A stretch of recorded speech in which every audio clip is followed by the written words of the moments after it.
Hi, I'm Carmel Fisher, and welcome to the Sequire Spotlight, brought to you by Shrax Inc. I'm also the Vice President of the Sequire platform and your host for this event in the show, which brings you market-related news and also touching a little bit on our earnings season. With me, I have Banxa Holdings Inc. founder and chairman Domenic Carosa for the ticker BNXAF. Domenic, welcome. Thanks for having me on the show again, Carmel. Wonderful. Happy to have you. Give the viewers and any prospective investors or existing investors just a brief overview of who Banxa Holdings is.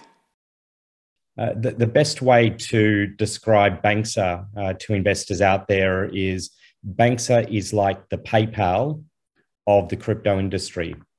And what we're doing is we're building the bridge between the fiat world, the US, Euro, Canadian dollar world, and the digital asset world, whether that's Bitcoin, Ethereum, or many, many other coins. And so Banxa is an infrastructure payment service provider and RegTech company specifically for the crypto industry. Excellent. So, investors should be and are asking questions like these. Is cryptocurrency secure? How can I protect my digital investments? And what are the cryptocurrency security measures? In your opinion, what are the main factors that do affect cryptocurrency security?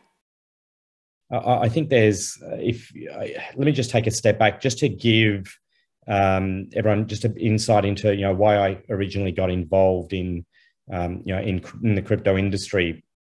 I had many years in running public companies and digital media and also a funds management company, and discovered the Bitcoin white paper in 2013. And I know there's a lot of discussion and issues around pricing and up and down and those kinds of things, but the way that I looked at it is it's basically software. Investing in Bitcoin is like investing in a software company. It just happens to be peer-to-peer and decentralized. And what we're starting to see with Bitcoin, Ethereum, and the best way that I would encourage investors to look at this ecosystem is think of it as it's the 90s. And you're investing in infrastructure companies like Microsoft and Cisco and many others that were basically creating the fabric of the internet. And that's the best way to look at cryptocurrency as a whole over the next 10 years. And what we're starting to see is the industry is going from, it's been the early adopters, the tech nerds, and I'll put up my hand and say, I'm one of those tech nerds, and the finance nerds, to now becoming much, much more mainstream. And what I mean by that, you take NFTs, non-fungible tokens, the metaverse, you take gaming, and you now put that onto the blockchain. And what we're about to see is an explosion in this entire industry, because it's not the nerds, as I mentioned earlier, it's the mass market. And that's why I'm so excited about this whole industry and the positioning that Banxa has. Excellent. And thanks for that recap on a brief history of what you've done before. And it's wonderful to know that you've got this passionate involvement. What we understand is that blockchain technology created a secure digital ledger for cryptocurrency transactions, right? Which keeps the hackers away mostly, but doesn't make it immune to hackers and cyber attacks. What steps does Banxa take to ensure absolute security, if that's even a possibility at this stage? First and foremost, Bitcoin has never been hacked before, for starters, and it's 10 years old. And from a Banxa perspective, and obviously I'm not going to talk about what security mechanisms we have in place. Suffice to say that we have the appropriate measures in place. And given that we are a payment service provider, RegTech company, we actually do not hold cryptocurrency on behalf of our customers. We process the payment and we do it in a regulated way. So that also reduces the risk of the overall company. So we move effectively you could describe us like a FX provider, effectively working on both sides of the equation. We'll move into a bit of a stock price update and volume as well. So BNXAF closed at $1.77 a share on March 14th with a 30-day average volume of around 10,500 shares. Growth names with negative EPS continue to be out of favor as investors move towards value-oriented names. And we do understand that on the macro level, the market has been impacted by the geopolitical issues, Russia, Ukraine, the conflict there, which is causing volatility across the equities market. What can you add in terms of, the market, your sector, and how it's being impacted by the current geopolitical landscape? As the world becomes more turbulent and let's call it some issues happening geopolitically, it only makes the industry and cryptocurrency and Bitcoin and Ethereum and peer-to-peer currencies even more important. So as I say, as volatility increases around the world, that is basically music to the ears of people in the industry and companies like Banxa, because I think what we're going to start seeing are even more people moving into the crypto space. And it's not just NFTs, and I do want to talk a bit more about NFTs and the metaverse and why it's just so important. It's going to revolutionize the various industries in terms of content. I think it's going to create a renaissance, and I'll talk sort of more about that. And so, if I take, the NFT space, for example, there's now artwork and music and other types of content that is now able to be sold by artists around the world and protected because it's on the blockchain. So you can actually verify that it is actually authentic. And then more importantly, only through the power of the blockchain can that artist, when that piece of art or music or content is sold to someone else, that artist can earn a royalty for it. And that's built into the code. It's built into the software. So that is just one of many, many utilities of the blockchain and the opportunity in this space. And so this is why, I believe, and it's not just myself. I mean, you look at Facebook and they're rebranding themselves as Meta. There's a reason why they're doing that. And I can talk more about the metaverse and the gaming space as well that lives on top of the blockchain. And you might ask, well, how does this relate to Banxa? All of these new verticals are basically tokens. And when you look at the essence of what Banxa is, we convert fiat money, which is where pretty much everyone exists, into tokens to give investors exposure, whether it's to Bitcoin or to gamers or people want to experience the metaverse or want to buy their favorite artists as an NFT. So it's just opening up so many more verticals that didn't even exist 2 years ago. How would you guide investors, who are just starting out with cryptocurrency and everything it entails? How would you guide them to gain more information, firstly, about the market, the sector itself, and, obviously without becoming too overwhelmed?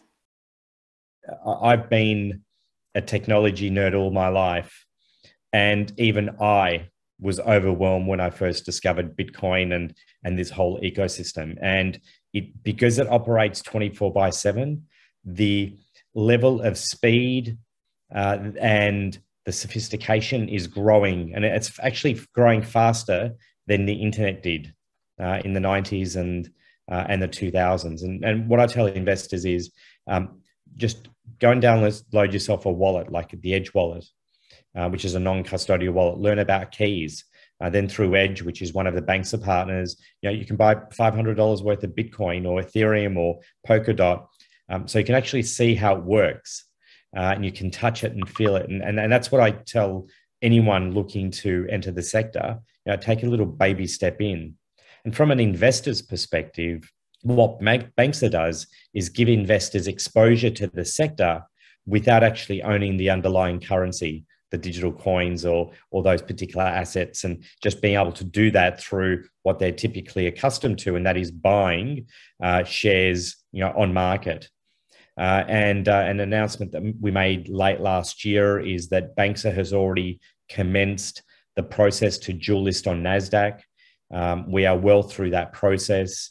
I'd expect sometime over the next quarter or two that the company will be listed on NASDAQ, and we think that will be a major event, a major opportunity for the company in terms of getting access to a much deeper liquidity pool in the US. I 100% agree with that, and congratulations on that step. We look forward to discussing more about that on our next interview. To get back to Banxa, any other products coming or anything that we should know about the forecast for the company, the business operations, etc., going forward? The business has been growing quite strongly over the last couple of years. In the December half, which we just announced recently, the company generated just under $30 million worth of revenue. We were operationally positive, cash flow positive, and made a small underlying EBITDA loss of about $1.5 million for that half. And we've got about $20 million in the bank. So strong balance sheet to allow us to do all the things that we need to do. So we're going to obviously always keep a focus and an eye on the numbers. But as we say from an Australian perspective, which is where I'm originally from, there's a little saying about we say head down, bum up, which basically means we just get on with the job. At Banxa, we know exactly what we need to do in order to build the company. Effectively, more of what we're doing: add more customers, add more local payment methods, add more licenses around the world, VAS, virtual asset service provider licenses. And we've started that in many new countries, including the US, where we're going for our trust charter license, our money transmitter licenses. So we will be fully regulated in the US, in my view, over the next 12 months. And then just adding more coins. We've got about 80 coins and blockchains that we support, and we're going to continue to add more. And above everything else, really providing our B2B customers and their eventual customers, fanatical support, really positive experience in terms of purchasing and so forth. So that's really what we've got planned for Banxa over the next 12 months. Excellent, tightening up, just the business fundamentals, which is awesome. So in terms of trends related to the industry, how do you as Banxa stay updated with those trends to make sure we're always a step ahead of the competition, or perhaps just aligned? First of all, I personally love new technology, and will follow and dig deep and do as much learning as I can. At the same time, there are over 200, professionals and experts at Banxa, looking, researching, asking the questions, improving, communicating with our customers. And so, we've got a team that's living and breathing this on a daily basis, headed by our CEO, Holger Adians, who is doing a fantastic job.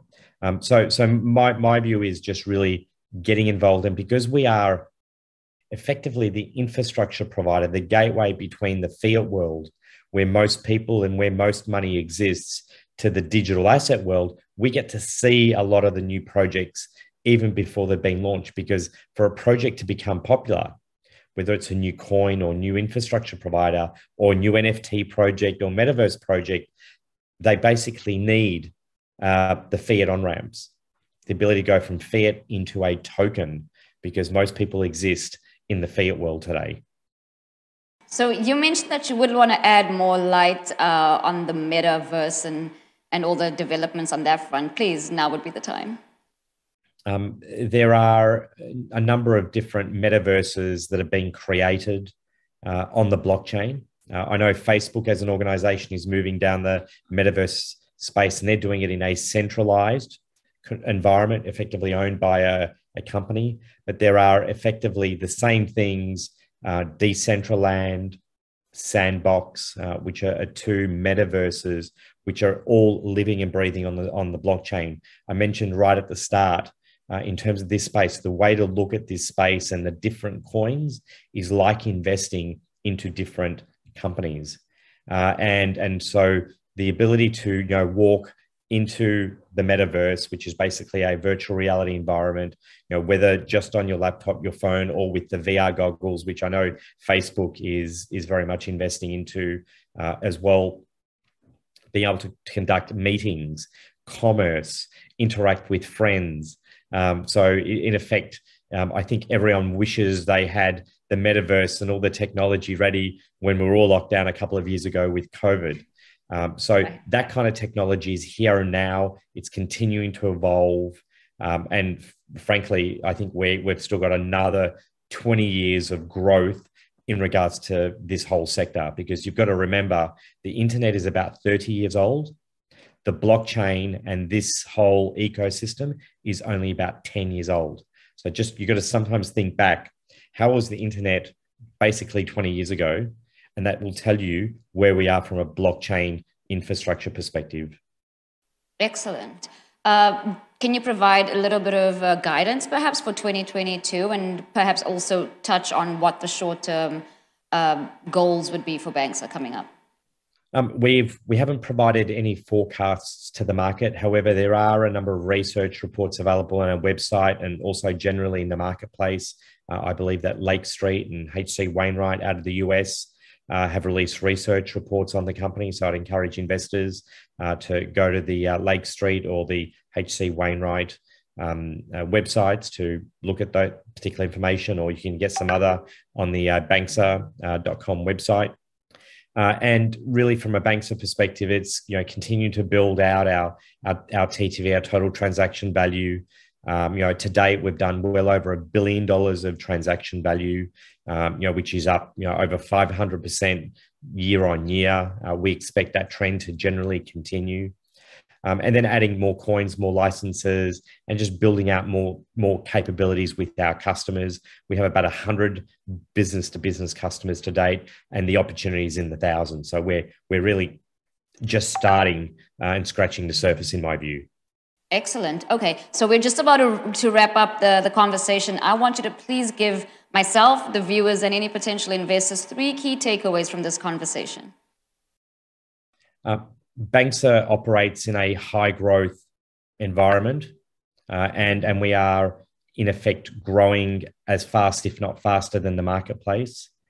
And really in summary, I think that the best way to kind of describe it and communicate to investors is, if you believe in the hypothesis of blockchain, cryptocurrency, and this industry, whether it's NFTs or DeFi, or the underlying coins themselves, then companies like Banxa that are providing the infrastructure between the fiat world and the digital asset world, in my view, will be companies that will prosper, because it's a platform or infrastructure play. So I think that sort of gives people a bit of a summary on why I believe Banxa and companies like Banxa in the infrastructure place will benefit as this industry continues to grow and develop. Wonderful. We'll just remind the viewers once again where they can find more information on Banxa Holdings. I believe that is banxa.com. Domenic, would you like to give any further places of communication, or social media handles, etc., where people can reach out to you directly? Go to banxa.com, register your email so we can keep you updated, or you can follow me at Twitter, @dcarosa. Excellent. Thank you so much, Domenic. This was a wonderful conversation with Banxa Holdings. I'm Carmel Fisher, and you're watching the Sequire Spotlight.